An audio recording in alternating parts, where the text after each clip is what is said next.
This is Power Athlete Radio.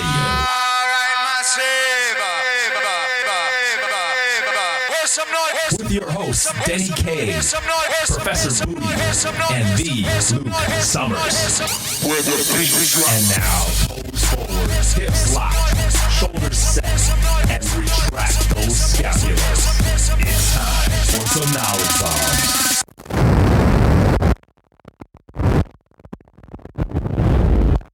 Hello, welcome to Power Athlete Radio. This is Denny. I'm here with Tex and Luke. Steve's on special assignment. He's undercover. We'll hook up with him next week.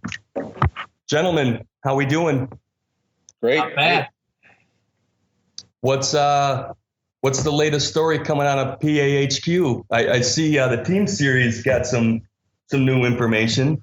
Yeah, we just have we got another sponsor on board to donate some crawlers, and turns out that we have a second place prize where if you can't take it home on the crawler event, then you have an opportunity to practice because now you have the equipment. It's a shame we couldn't get these out to Steve before his event. He went in there flying blind. He didn't even have a crawler. What were they pushing again, Denny? Weren't they pushing like a bag of rocks or something? It's something, yeah. It's like something he made in his garage. It was some kind of contraption. I visualized something out of the Saw movies. It was a bench press that he kind of put some sliders on there. So some skis. It's pretty homemade. You got to check it out. He's got to send it. Tech, you went out there to train with Steve, right? I did. I was traveling through Atlanta, driving through on my way down to Austin, and just figured Atlanta's halfway. So I'll say what's up to Steve, meet the face behind the radio, and just put in some work with him, show his CrossFit coaches a thing or two, and hopefully they implement it. So we'll see. Yeah, he was telling me you showed him some cool warm-ups on his I assume you guys did some kind of bench pressing, because that's what he texted me, that there was a cool warm-up progression you showed him. Yeah, it was a Jimmy Buffett. We're going to toss that into our series of videos. So we all know Steve's got some bench press problems. So I showed him just a warm up that's really going to help with his kind of mobility and stability in that shoulder girdle. And I think after 1 or 2 reps, he was already awoken and had some pretty nice posture. Nice. Well, you know what? Let's back up a second. Let's get the story behind Tex McQuilkin, the super coach from out east. Beast coach. What's going on? Tell us a little bit about yourself.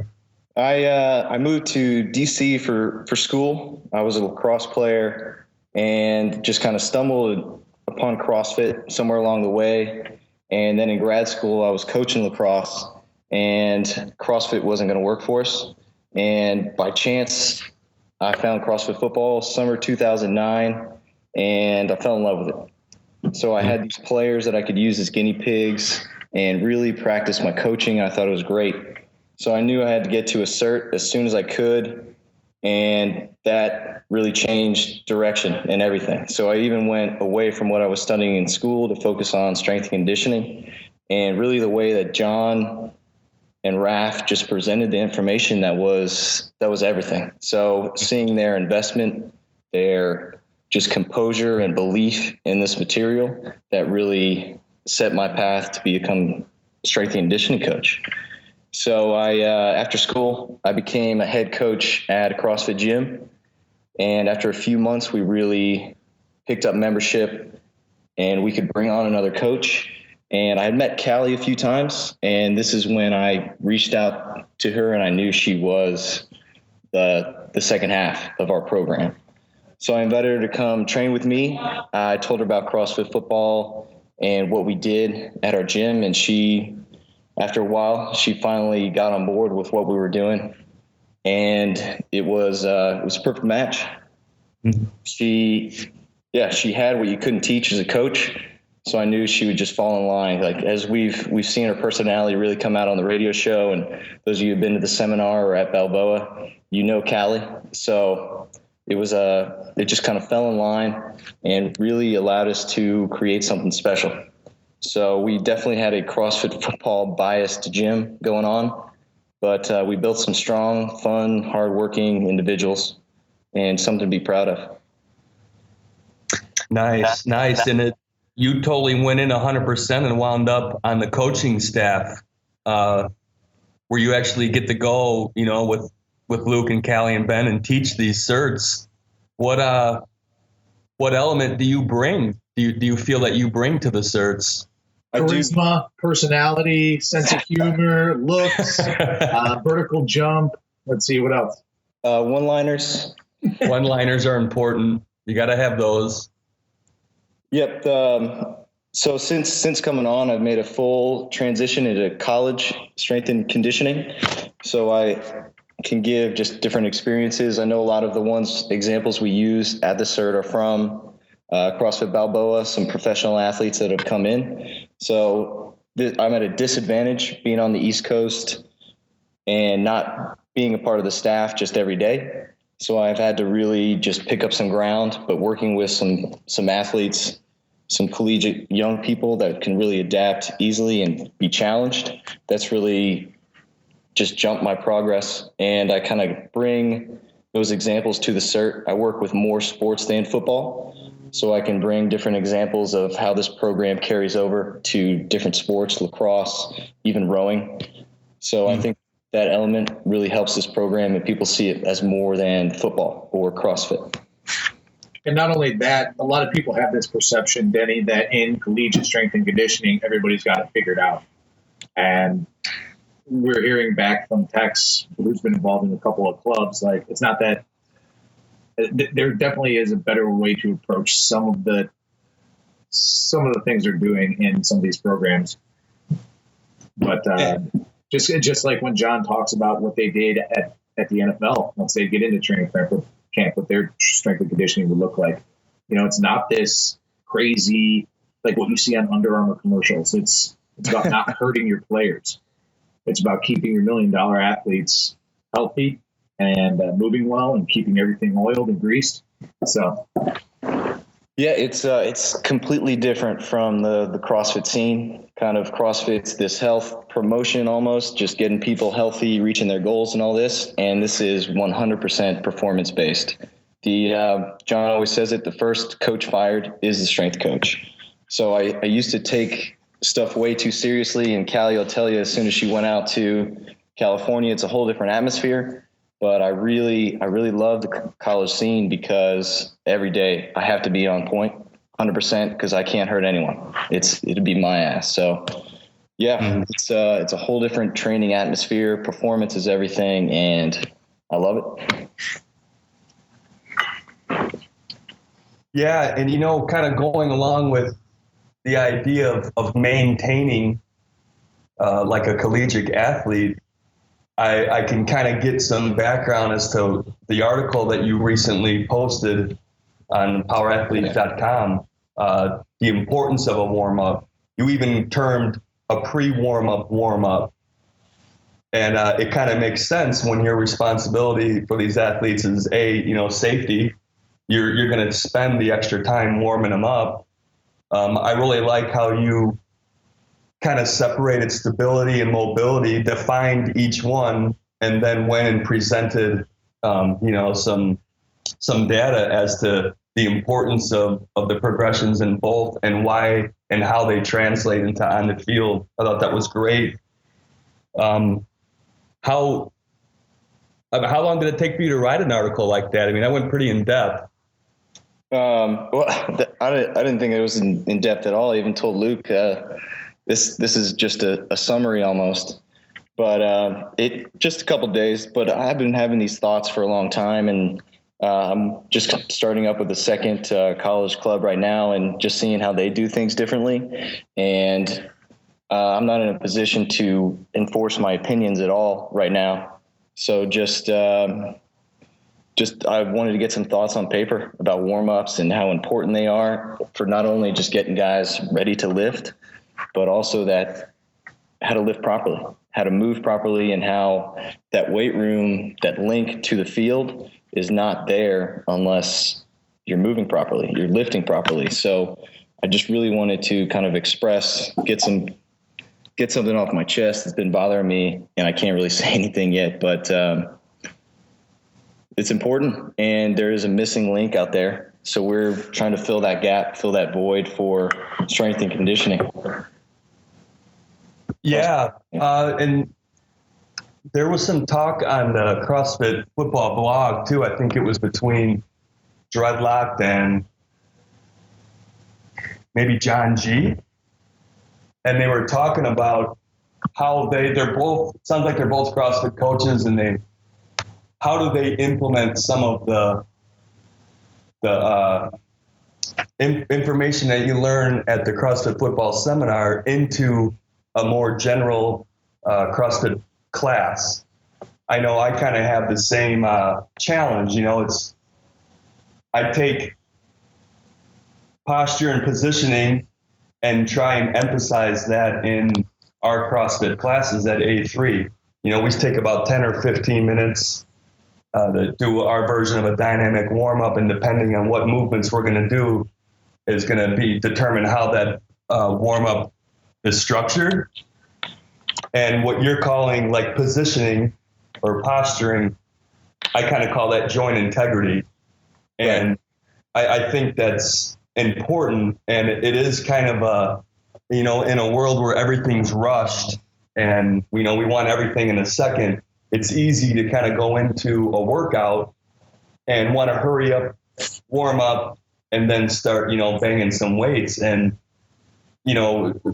some of the clients I have a challenge with at our gym is to kind of have them understand that this kind of training isn't like, bodybuilding where you have like back and by day or something like that. You're going to go in and just kind of do this shit warm up. This is more like an athletic endeavor, and you have to warm up properly like an athlete would to perform these, the strength WODs and the daily WODs. And it's, you called it a warm up. And man, Steve, he talks about how his warm up is like 30 minutes. On the days where I can train for 2 hours, I take a much longer warm up and really get everything firing and really work on the mobility and stability. And on the days when, I only get about an hour, I still will designate, I'll sacrifice something just to warm up properly, because it's, I get injured, that kind of puts me on the back burner for a while. And, all of us that have like pulled a muscle or tweaked something, we all know that sucks when you got to kind of sit back and rest up for a while. Exactly. That's the approach a lot of people take, is they hate warming up. They just want to get right into it. So they do some half-assed warm-up with a negative attitude, and they don't benefit from it. I think we're just trying to bring some light to how important that 5, 10, 15 minutes that you spend, that you can take so much advantage of it and really get a lot out of it. So we're just trying to create some awareness there that, hey, instead of approaching this with a negative attitude, let's get something out of it. And the posture and position, that's weightlifting, challenging your posture and position with the heavy load. But now let's take it and challenge it with different movements that will not only get you stable in certain joints, but also mobile. Well, I mean, it's just another opportunity to get better. It's the difference between just going through the motions. Tex outlined the purpose for a warm up, depending on whether you're in a group training atmosphere or selfishly you're training on your own time. You need to elevate heart rate, stimulate central nervous system, increase core temperature. But in terms of those are more of like the superficial approaches to the warm up. This is also your opportunity to improve your ability to separate your shoulders from your hips. It's your opportunity to improve positioning. It's your opportunity to do some isometric holds, strengthen your trunk. A lot of people are weak in their trunk. Where do they work on it? GHD sit-ups and ab mat sit-ups? I mean, that's flexion extension. That's bullshit. You don't do flexion extension when you're squatting, you're mobilizing. So all this stuff is, you go to our seminar, you're going to see the warm-up series, you're going to see all this stuff that we're putting out there. You're going to see that this is your opportunity to build skill on skill. And if you're an athlete, Tex, you hit it right on the head, dude. This is your opportunity to kind of connect the dots. You have the training you're doing in the weight room. and then the movement that you perform rep after rep on the field and practice and game day. Like your warm up is a great opportunity to build a bridge between those two.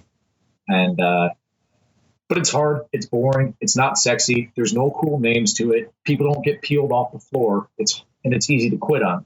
When you're racing the clock and you got Slipknot blasting on the radio and your buddy spitting in your face and you guys are doing 100 thrusters or something, like that's fun.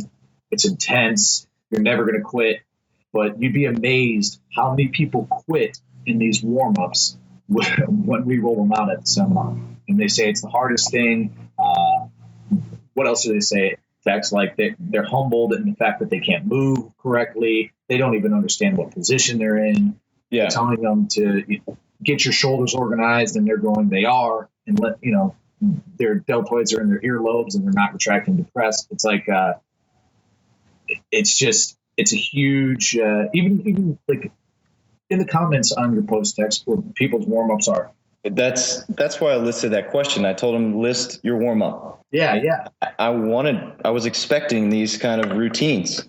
Warm up shouldn't be a routine. It should be set movements for that workout, whether it's squat prep, bench prep, but then you should be challenging yourself each and every time to increase that awareness in whatever joint or movement you're doing, increase that stability and mobility throughout the movement. So that's why I wanted them to post it so we can really see, hey, those are routines.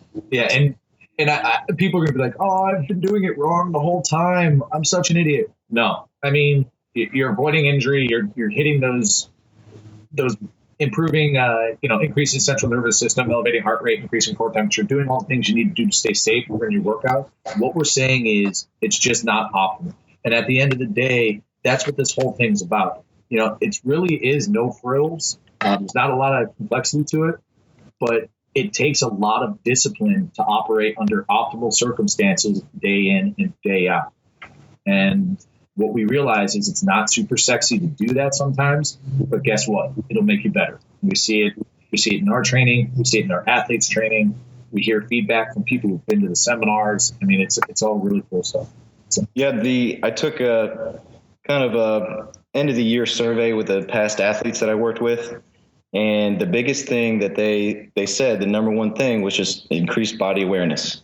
Yeah. So now when their sport coach made a specific correction that they needed to make, they made that body adjustment instead of just trying to and not realizing what they were doing wrong. So it just really increased that body awareness. And that's really a big part of this. Improving performance is knowing what you're doing right, knowing what you're doing wrong. Exactly.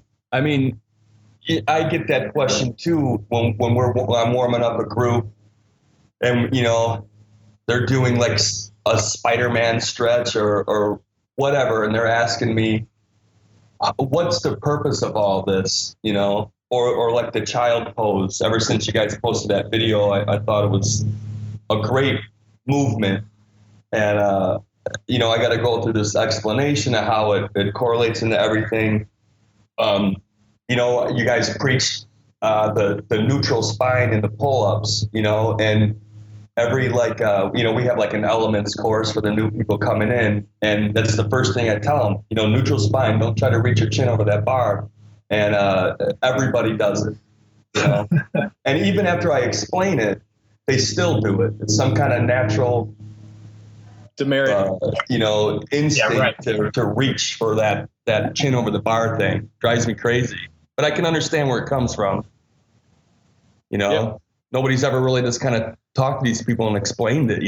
Nobody explained like head position and movements. If your neck is flexed, it causes like a reflex relaxation in the erector muscles of your back, which can be potentially dangerous in a lifting movement like a squat or a deadlift. Keep that spine neutral. Everything, the body's all one piece, right? Exactly. I think you said, Luke, like you guys take the one joint principle. Right. Fantastic approach, And that idea of default. So that one joint principle, people's default, if they're reaching their chin over the bar during a strength pull-up, then guess what's going to happen when you hit the start button? So it's really, the warm up is an opportunity every day to challenge your default, reset it, and just practice it over and over and over until it just becomes the natural habit. Just that neutral position, tight trunk, and moving around that. That's awesome. All right, fellas, well, let's switch gears here. There was some talk I do want to make one more point. I was actually reading an article this morning, and then it was about joints, mobility, and stability.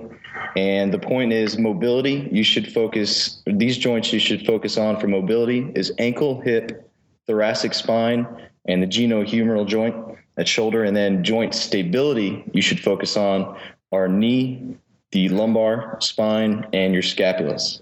So just wanted to close on that point. Nice. Does that make sense? That's awesome. Cool. Luke, you got anything to add to that, or? I guess, we built up a little bit of hype in terms of that warm-up series. Tex and I are hashing out what to, a lot of this is kind of our premium content that we go over at the seminar. So we're just going to give a couple previews over the next maybe 3 weeks. We'll put out 3 or 4 videos about some specific warm-ups that you can go through and just start talking about what exactly they're training. And so keep your eyes peeled on that. Awesome. All right. So there was some talk earlier on the CrossFit Football blog about how to sub in prowlers for runs. Yeah. So what was Denny? Do you have the webpage up or no?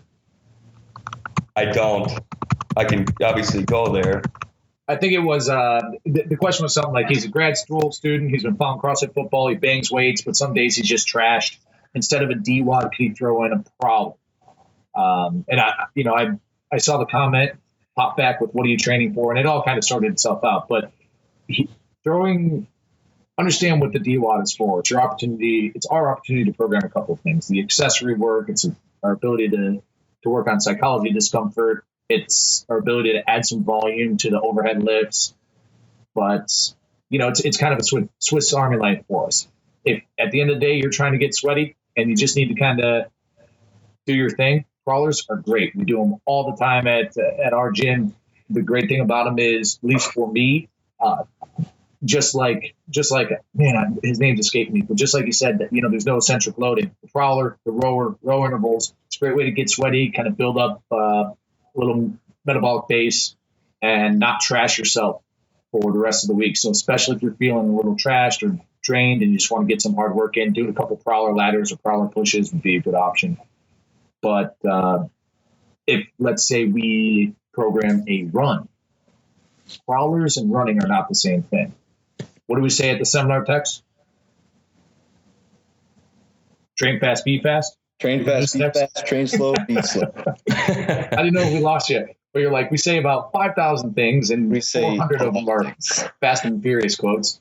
But one of those things is, train fast, speed fast. The reason we program runs into the program is to improve your speed, to get you faster at running. Not better at running 400s, not better at running 800s. It's to get you faster overall. So whenever we do program a run, we should be running at full speed, as fast as you can, as fast as your body's going to let you. So pushing a sled or dragging a sled or pushing a prowler isn't going to elicit that same sort of training response, but it will get you all tired, sweaty, and ready to puke. Yeah. So running conditioning days, could you do prowler too? I guess on volume run days or conditioning days, you could throw a prowler in there if you know you're not going to be hitting maximal effort, or you're not going to be hitting top speed, and that's not the point of the workout. Then throw in a prowler. But then at the end of the day, if you really don't care about running and you really like prowlers, then do all the prowlers you want. What are you training for? But I know I'm training for the team series next weekend. No big deal, Denny. No big deal. I mean, you can only win $2,000 and some Power Athlete plates, a prowler, some swag. Dude, I'm telling you, this is the best competition available. I don't know why people aren't just chomping at the bits and these things aren't already packed and sold out. I know we got like 20 teams looking for neighborhood, so it's going to be a big event. We have 5 spots left. So if anybody's trying to get in on that one, we just had our regionals were last weekend. Yeah, so there should be a whole slew of CrossFit athletes just ready to sign up for the team series. Do it. Yeah, I know there's a bunch in Texas. Yeah, Texas, there was 15 signups or something, crazy signups right after regionals stopped. So awesome. And I tell you, man, I've just been working prowlers, and it makes me sick. And I can, right? I mean, it just crushes me, but I tend to recover from them pretty fast. And I never really thought of the zero eccentric loading, which is what you're saying is why you can recover, pretty fast. That's freaking awesome, man. Of course, it doesn't make me feel any better knowing that in about an hour I'm gonna go to A3 and start pushing that thing again. But it is what it is. Yeah, it is, dude. What's the grand prize? $2,000. Yeah, grand prize, baby. It's worth it.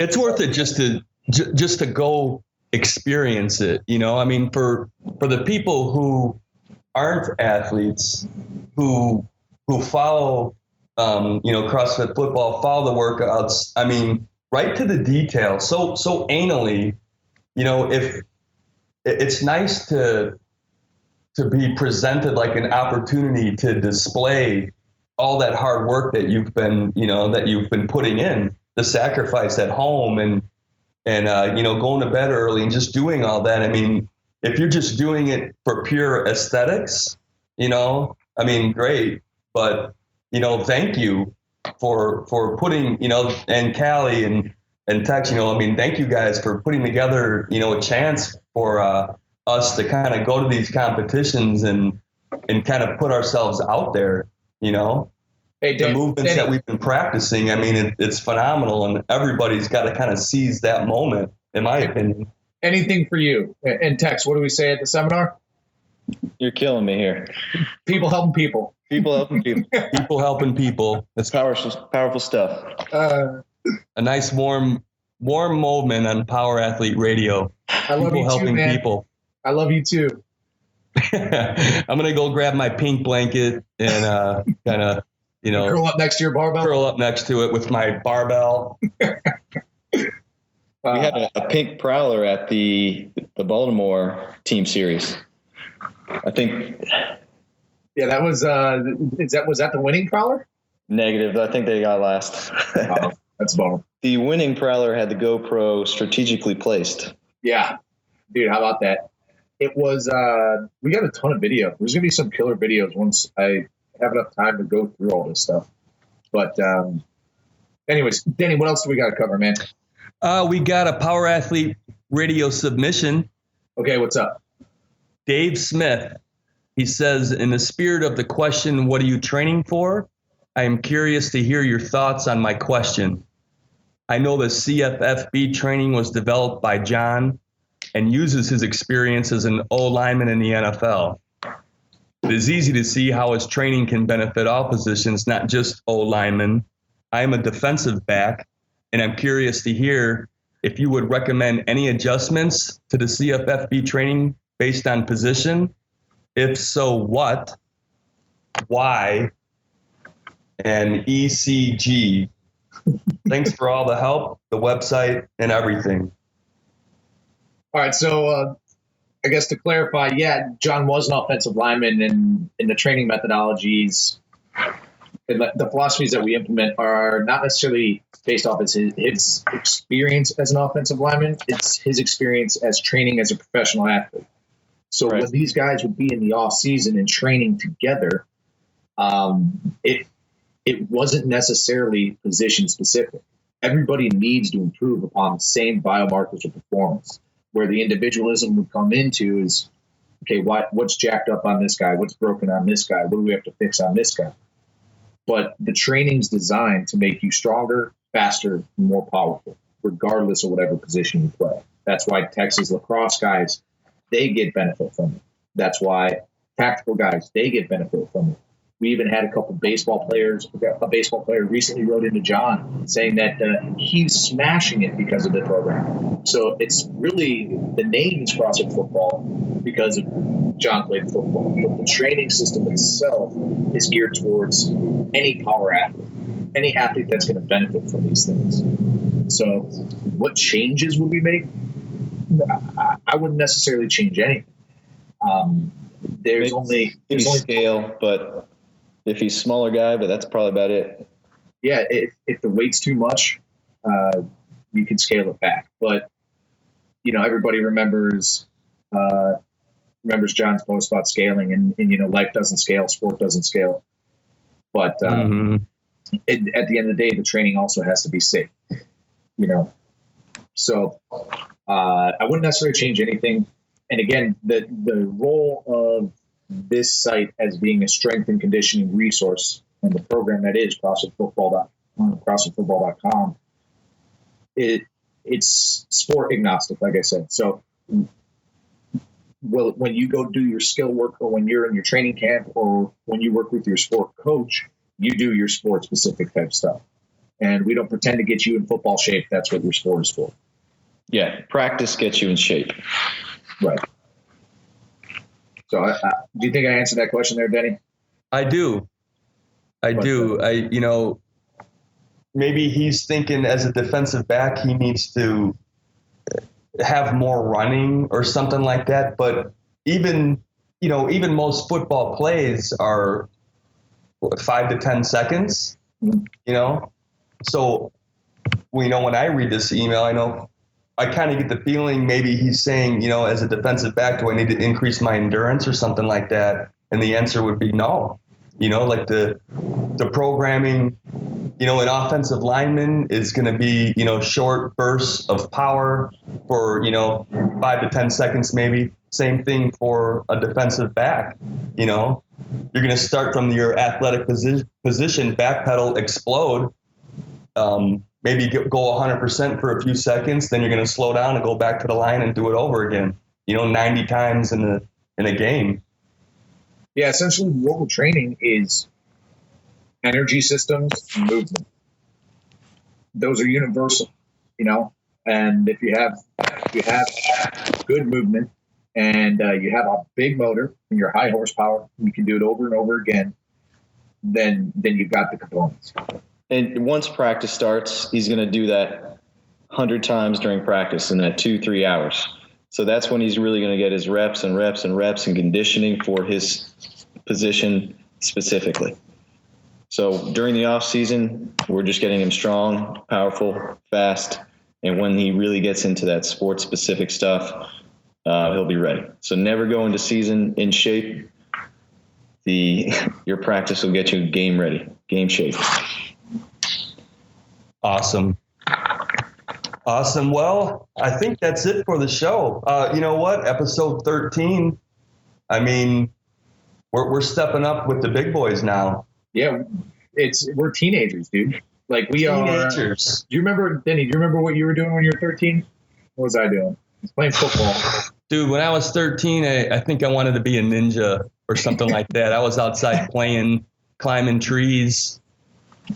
Yeah, dude. I think I was trying to skateboard. Like I haven't grown since I was 13. I was way too big to do that shit, man. Tex, where were you at when you were 13? Just starting weightlifting, man. 7th grade, Texas football. Oh, that's right. Rusted, hot weight room. 2 doors, no windows. And didn't they have like boot hangers for you to hang your boots and spurs and your 6-shooters? You're joking, but yeah. Good stuff. And hey, dude, good news, guys. We got some good news from the folks over at Skull Candy. They're sending us some headphones and headsets, and we got some feedback from Rob on how he gets his show to be all sexy and premium quality. So hopefully by episode 14, we are going to be the real deal. So we're going to be set up with some gear. We have the know-how. We have the technology. Now we just have to put it into practice, and we're going to be rocking some solid sound quality. Taking over the earth. Dude, one podcast at a time. That comment goes back to episode 1. right? Taking over the earth. World domination. World domination. But I got nothing else, guys. What do you guys got going on this weekend? Denny, what are you doing?